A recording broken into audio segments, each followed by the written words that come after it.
देश में कोरोना संक्रमण के मामले 95 लाख के पार पहुंच गए हैं, जबकि कोरोना से ठीक होने वाले मरीजों की संख्या में भारत सबसे आगे है।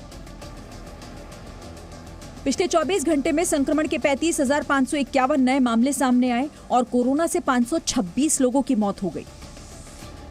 हालांकि अच्छी बात यह रही कि 24 घंटों में 40,726 लोग ठीक भी हुए हैं। देश में कोरोना वायरस से अब तक 95,34,964 लोग संक्रमित हुए, जिनमें से 89,73,373 लोग ठीक हो चुके हैं। देश में इस वक्त 4,22,944 कोरोना संक्रमितों का इलाज चल रहा है। कोरोना संक्रमण से अब तक 1,38,648 लोगों की मौत हो चुकी है। देश में कोरोना मरीजों के ठीक होने की दर 94.11% पहुंच गई है।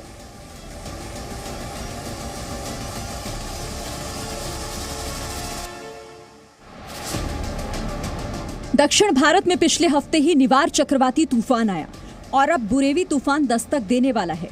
कल सुबह बुरेवी तूफान तमिलनाडु और केरल के तट से टकरा सकता है। प्रधानमंत्री नरेंद्र मोदी ने इन राज्यों के मुख्यमंत्रियों से आज बात की। केरल में हाई अलर्ट है। सीएम पिनराई विजयन ने आपदा प्रबंधन समेत दूसरे विभागों के साथ उच्च स्तरीय बैठक की। तूफान से बचाव को देखते हुए केरल में एनडीआरएफ की 8 टीमों को तैनात किया गया है। इसके साथ ही वायुसेना को भी अलर्ट पर रखा गया। मौसम विभाग के मुताबिक केरल के तिरुवनंतपुरम, कोट्टायम, इडुक्की समेत कई जिलों में आने वाले 2 दिन भारी बारिश हो सकती है। केरल में 217 रिलीफ कैंप तैयार किए गए हैं, जहां खतरे वाले इलाकों से करीब 16,000 लोगों को शिफ्ट किया जाएगा। पुडुचेरी में बारिश शुरू हो गई है। सुरक्षा को देखते हुए तमिलनाडु में बोट सर्विस बंद कर दी गई। इस बीच तमिलनाडु के तटीय क्षेत्रों में तेज हवाओं के साथ समंदर में लहरें भी तेज होने लगी हैं। हालांकि बुरेवी तूफान के श्रीलंका के समुद्री तट से गुजरने के बाद तमिलनाडु में हवा की रफ्तार में कमी दर्ज की गई। जम्मू कश्मीर में लगातार ठंड बढ़ रही है और इसका अंदाजा आप इन तस्वीरों को देखकर लगा सकते हैं। तार पर जमी ये बर्फ देखिए, पानी की एक एक बूंद जमती जा रही है। जम्मू कश्मीर के गुलमर्ग में पिछले दिनों हुई बर्फबारी के बाद लोगों की मुश्किलें थोड़ी बढ़ गई हैं, क्योंकि पाइपलाइन से आने वाला पानी भी अब जमने लगा है।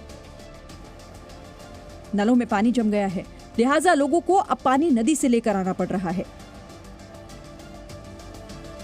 इस ठंड के साथ ही गुलमर्ग का तापमान 0 से नीचे पहुंच गया। पहाड़ों पर हर तरफ बर्फ जमी है। मौसम विभाग के मुताबिक जम्मू कश्मीर के ऊपरी इलाकों में 6 दिसंबर को भारी बर्फबारी हो सकती है। पिछले दिनों हुई बर्फबारी की वजह से करीब 1 महीने बाद मुगल रोड को कल बहाल कर दिया गया, यानी अब लोगों का आना जाना इस रास्ते से हो सकता है।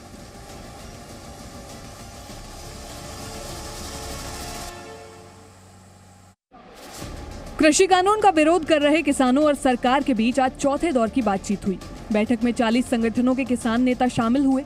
करीब 7.5 घंटे तक चली इस बैठक में भी समाधान तो नहीं निकला, पर नई तारीख जरूर मिल गई। अब किसानों और सरकार के बीच अगली बैठक 5 दिसंबर को होगी। आज बैठक का चौथा चरण समाप्त हुआ है और परसों दोपहर में 2 बजे दोबारा से यूनियन के साथ सरकार की बातचीत होगी। इसके अलावा किसान आंदोलन को लेकर आज गृह मंत्री अमित शाह से पंजाब के मुख्यमंत्री कैप्टन अमरिंदर सिंह ने मुलाकात की। पंजाब के मुख्यमंत्री ने कहा कि किसान आंदोलन राष्ट्रीय सुरक्षा के लिए खतरा है। किसानों के आंदोलन की वजह से दिल्ली आज भी बंधक बनी रही। दिल्ली यूपी बॉर्डर पर किसानों और पुलिस बल के बीच झड़प हुई। दिल्ली से सटे दूसरे राज्यों के बॉर्डर बंद रहे। साथ ही दिल्ली में कई जगह प्रदर्शन की वजह से आज भी जाम लगा रहा। कृषि कानून के विरोध में पंजाब के पूर्व सीएम और अकाली नेता प्रकाश सिंह बादल ने पद्म विभूषण लौटा दिया है। देश में कोरोना संक्रमण के मामले 95 लाख के पार पहुंच गए हैं, जबकि कोरोना से ठीक होने वाले मरीजों की संख्या में भारत सबसे आगे है। पिछले 24 घंटे में संक्रमण के 35,551 नए मामले सामने आए और कोरोना से 526 लोगों की मौत हो गई।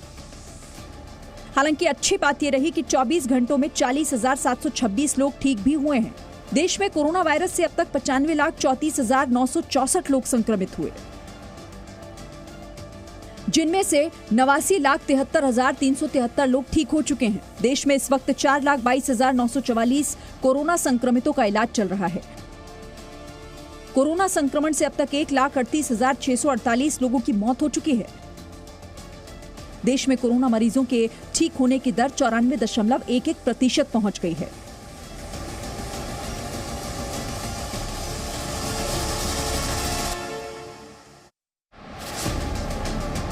दक्षिण भारत में पिछले हफ्ते ही निवार चक्रवाती तूफान आया और अब बुरेवी तूफान दस्तक देने वाला है।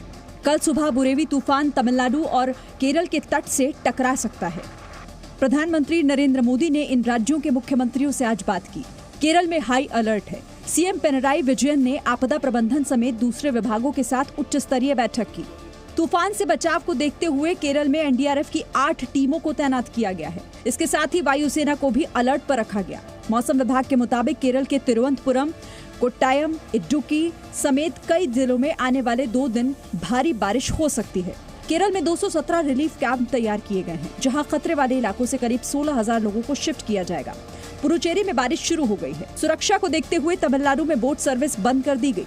इस बीच तमिलनाडु के तटीय क्षेत्रों में तेज हवाओं के साथ समंदर में लहरें भी तेज होने लगी हैं। हालांकि बुरेवी तूफान के श्रीलंका के समुद्री तट से गुजरने के बाद तमिलनाडु में हवा की रफ्तार में कमी दर्ज की गई है। Presenting B News app available on Google Play and App Store. Download it now.